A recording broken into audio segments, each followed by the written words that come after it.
యొక్క చేతుల మీదుగా పెన్షన్ పెంచినట్టు పెన్షన్ అదేవిధంగా శాసనసభ్యుల వారి యొక్క చేతులతో వారికి పంపిణీ చేయటం జరుగుతుంది. అదేవిధంగా పట్టణానికి సంబంధించి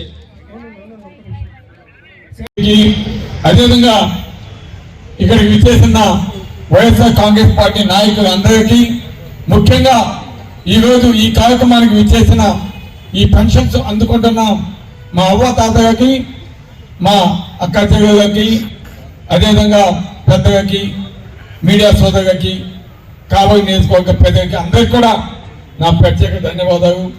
చాలా సంతోషం. ఈరోజు కొత్త సంవత్సరంలో జగన్మోహన్ రెడ్డి గారు మాట ఇస్తే మాట తప్పడు.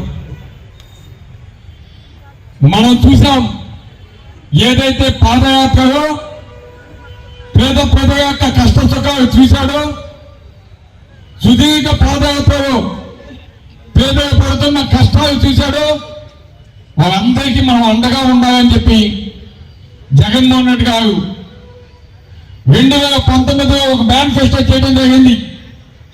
దాంట్లో ఏవైతే చెప్పాడో ప్రతి ఒక్కటి కూడా నెరవేర్చిన ముఖ్యమంత్రి ఆశీస్సులు పొందిన దానికి నాకు భగవంతుని నేను మరొకసారి కృతజ్ఞత తెలియజేసుకుంటూ, ఈరోజు వేదిక మీద ఉన్నటువంటి అక్కదిల్లు అన్నదమ్ములు, అదేవిధంగా పార్టీ మిత్రులు, వైఎస్ఆర్సీపీ పార్టీ మిత్రులు, పార్టీ నాయకులు, అధికారులు, పాత్రికేయ మిత్రులు, మీ సహాయం చాలా అవసరం. ఎందుకంటే మంచి చేసేవాడు మంచి చేసేది కొంచెం పొగిడితే ఇంకొంచెం ఎక్కువ మంచి చేస్తాం, విమర్శిస్తే మళ్ళీ కొంచెం నిరుత్సాహపడిపోతాం. కాబట్టి మమ్మల్ని అందరూ కూడా ఈ రాబోయే 4 నెలల్లో ప్రోత్సహిస్తారని చెప్పి కూడా మిమ్మల్ని అందరూ కూడా మరొకసారి తెలియజేసుకుంటూ, ఈరోజు ఇంకా వేరే లేదు, ఇంకా ఉన్నాయి ఏదో రాసుకున్నాను, నేను ఇప్పటికే కాలాతీతం అయిపోయింది. కాబట్టి మరొకసారి నూతన సంవత్సర శుభాకాంక్షలతో పాటు రాబోయే సంక్రాంతి కూడా నేను మా ఊళ్ళో 3 రోజులు నేను ప్రతి సంవత్సరం సంక్రాంతి సంబరాలు జరుపుకుంటా. ఊళ్ళో మా గ్రామీణ ప్రాంతాల మధ్యలో మత్స్యకారులు, అదేవిధంగా అదర్ బీసీలు, ఎస్సీ అందరూ వస్తారు.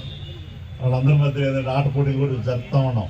35 టీములు అల్లూరు మండలం రోజు ఎమ్మెల్యే గారు కూడా ప్రమోద్ ప్రధానానికి వస్తారు ఇసుకపల్లికి. ఇప్పుడు ఆటల పోటీలు, ముగ్గురు పోటీలు అన్నీ జరుగుతూ ఉంటాయి స్వగ్రామాలు. ఏంటంటే ఆ సొంత ఊర్లో ఉంటే అదొక ఆనందం. సొంత ఊర్లో జన్మభూమి అదే. జన్మభూమిలో ఎక్కడికి పోయినా కూడా అమెరికా పోయినా ఇంకొక లక్షలు సంపాదిస్తే ఉండదు. మన వాళ్ళ మధ్యలో ఉంటే ఆ ఆనందం, ఆ తృప్తి అన్నీ కూడా అదొక తని ఖాతా. కాబట్టి వీళ్ళందరి యొక్క ఆశీస్సులు నాకు అందజేసినందుకు, నాతో పాటు సోదరుడు ఎమ్మెల్యే గారికి మీదకి అందరికీ కూడా ఆశీస్సులు అందజేసిన మరొకసారి కృతజ్ఞత తెలియజేసి, ఇప్పుడు దాకా భరించిన దాన్ని కూడా మిమ్మల్ని క్షమించమని కోరుకుంటూ నమస్కారం. సెలవు.